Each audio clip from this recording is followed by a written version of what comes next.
firstly, I want to mention is that not only must we embrace Jesus, we need to abide in the truth that liberates.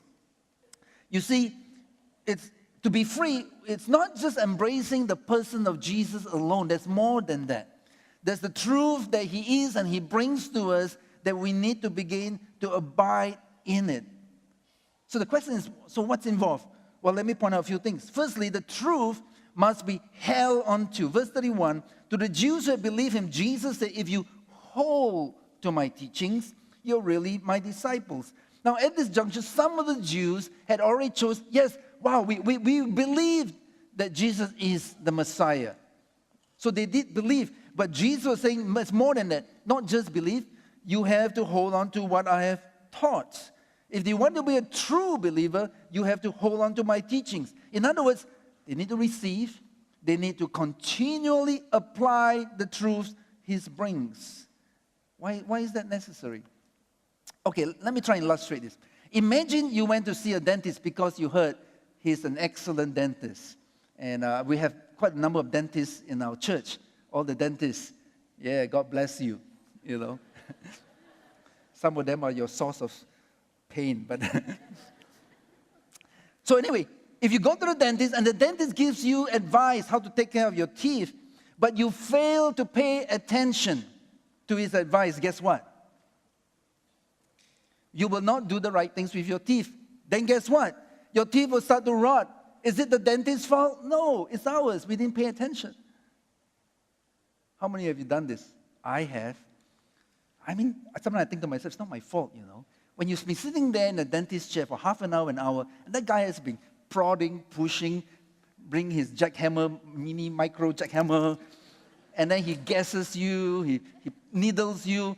You know, at the end of half an hour, I don't know about you, my jaw is aching or it's numb. Emotionally, I'm torn apart with all the pressure. Mentally, I'm just no longer there.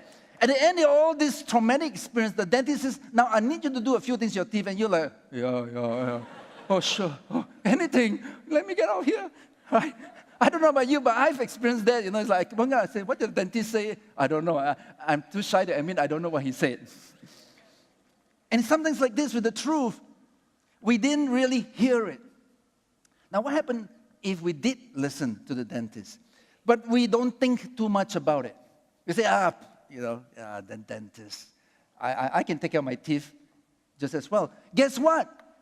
Because we're not doing the right thing, our teeth continue to rot. It's not the dentist's fault, it's us.